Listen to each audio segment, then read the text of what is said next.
es escritor y académico, autor del libro Ternuritas, el linchamiento lingüístico de AMLO.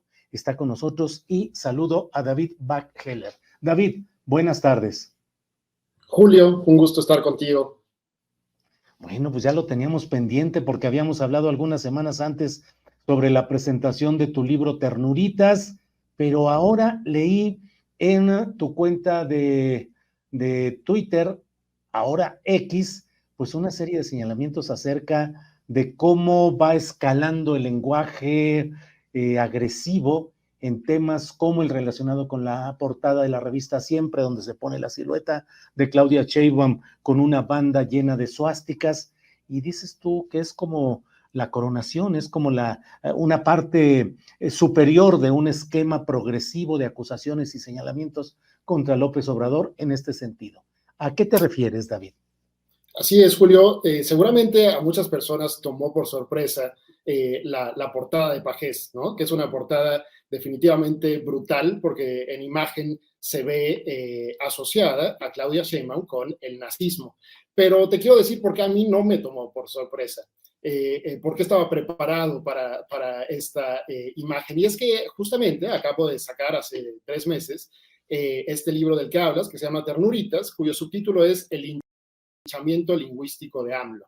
Y lo que analiza el libro es las cientos y cientos de columnas que se han escrito durante los 5 primeros años de este sexenio, en los que se acusa, cuando es suave, pero normalmente se insulta, se desacredita a López Obrador como hablante, ¿no? Entonces, yo coleccioné y hice una investigación larga para encontrar cuál es el discurso de estos comentócratas mexicanos, entre los que Pajés pertenece, para descalificar el lenguaje de un hombre, que es López Obrador, pero al mismo tiempo el lenguaje de la mayoría de las mexicanas y los mexicanos. Y bueno, por supuesto, el libro está lleno de descalificaciones precisamente lingüísticas, ¿no? ¿Por qué López Obrador habla como naco, o por qué López Obrador no tiene lenguaje suficiente para participar en la política? Pero una de las cosas muy interesantes que yo encontré es la frecuencia con la que estas personas comparan a López Obrador con líderes como Hitler o como Franco, y me pareció verdaderamente una cosa sorprendente, porque lo hacen con una ligereza.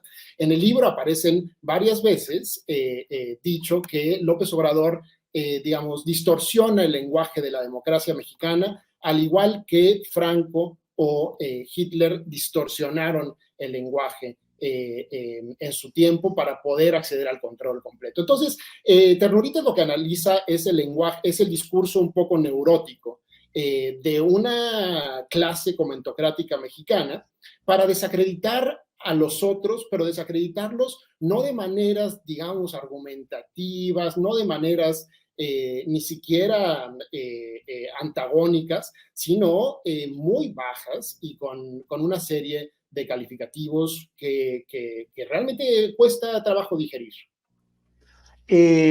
Particularmente señalas en algunos de los tweets que ahí has comentado, algunos de estos opinantes. ¿Quiénes consideras que se han estado, digamos, especializando o que han estado difundiendo particularmente desde tribunas conocidas, sobre todo en medios convencionales, estos señalamientos respecto a los parecidos de palabras y acciones de la actual administración federal y particularmente el presidente López Obrador con estos procesos de suásticas y nazis y hitlerianas, David?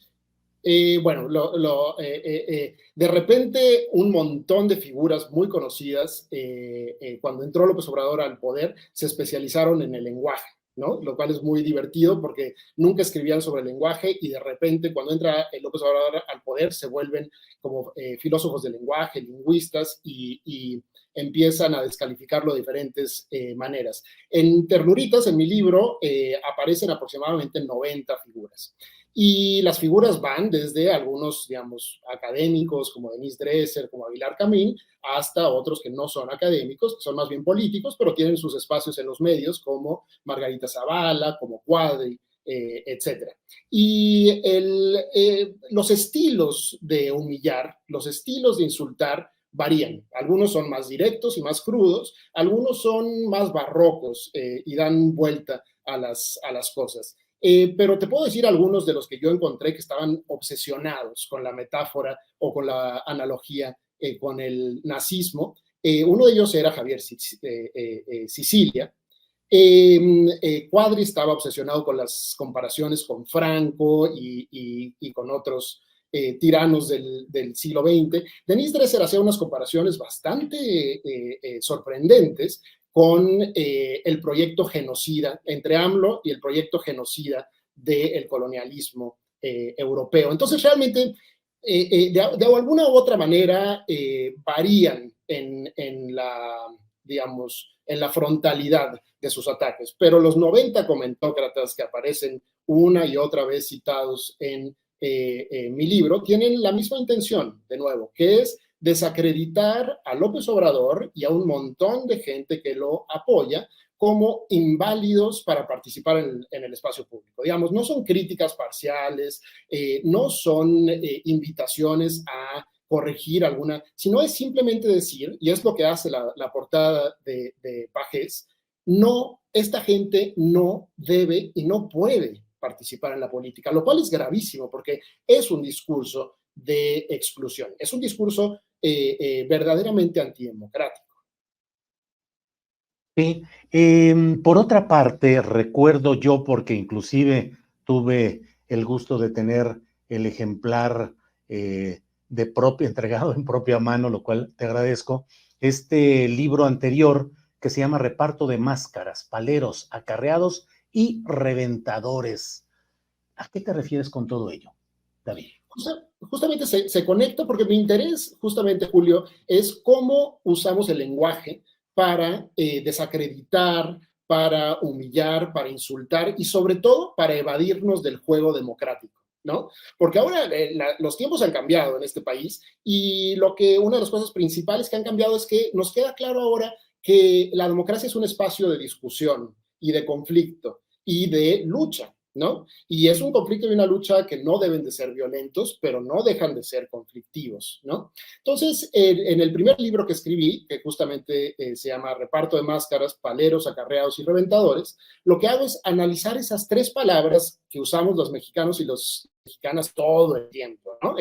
Es un palero de tal, es un acarreado, es un reventador, y lo que analizo es cómo es un vocabulario normalmente tramposo, ¿no? Es un vocabulario que se usa muy seguido para desacreditar a los pobres que nunca han tenido agencia y entonces si llegan en un camión a un meeting son inmediatamente desacreditados como acarreados. Y mi libro lo que pone en cuestión digamos, muy rigurosamente es cómo a través de este vocabulario muy a menudo hacemos trampas. Entonces es una llamada como a evaluar la forma en la que usamos el lenguaje. Este segundo libro, Ternuritas, es un poco la escalada al máximo de este lenguaje, porque mientras que con los paleros y los acarreados hay una especie de supuesta objetividad, con la forma en la que se ha tratado el lenguaje de López Obrador es muchísimo más brutal y muchísimo más infame. Pero el libro, de nuevo, trata sobre este mismo fenómeno, que es cómo las palabras ayudan a ponerle a los demás una serie de máscaras antidemocráticas, ¿no? La imagen de Pagés es, de nuevo, es brutal porque nos pone enfrente la imagen, la silueta de una mujer que no debería de participar en la vida pública, porque es, de nuevo, un peligro para México, o podemos glosar la imagen de diferentes formas, ¿no? Pero lo tremendo de este discurso que han venido elaborando durante todo el sexenio es que es un discurso diseñado para neutralizar la aparición pública de la diversidad de actores que participan o que ahora quieren participar en la política mexicana. El análisis que hace se centra sobre todo en este tipo de señalamientos desde la derecha contra la izquierda, o también incluyes a la izquierda electoral en estos terrenos del uso de términos de paleros, acarreados y reventadores contra la otra parte. En ese primer libro aparecen todos los espectros políticos, aparece el presidente usando la palabra, aparece mucha gente de Morena y de todos los partidos. Lo que yo he notado con la recepción de ese libro es que la izquierda ha sido mucho más crítica, autocrítica con ese lenguaje, ¿no? Entonces, por ejemplo, recordarás en un famoso episodio que López Obrador, después de que saliera este libro, me gustaría pensar que le llegó alguna noticia de él, puso una foto con sus nietos y dijo, ya llegaron mis acarreados, ¿no? Esta es una forma de burlarse de este lenguaje y de ponerlo en duda, ¿no? Este lenguaje no es tan serio. Entonces, el libro es, Reparto de Máscaras es crítico con todo el mundo, incluido con uno mismo, porque acá no se trata de señalar de, ay, son los demás y yo soy el puro, sino todos tenemos a veces la tentación de cuando tenemos a alguien que no nos cae bien, desacreditarlo con una palabra mágica muy poderosa que es, bueno, es el palero de tal, de mis enemigos, ¿no? Ni siquiera es una persona real, sino es el palero de mis enemigos. Entonces es un lenguaje muy poderoso y justamente por eso era mi intención de criticarlo. Abordas, analizas el uso de otras palabras como grilla, tapado, dedazo, achichincle, chapulín, entre otros términos de la jerga política o tan utilizada en estos ambientes políticos, David. Claro, porque a mí eso es lo que me interesa, Julio, y ahí se conectan ambos libros. Me interesa el vocabulario con el que realmente hacemos política las mexicanas y los mexicanos, porque los académicos o los intelectuales normalmente están muy separados, muy abstraídos de la realidad.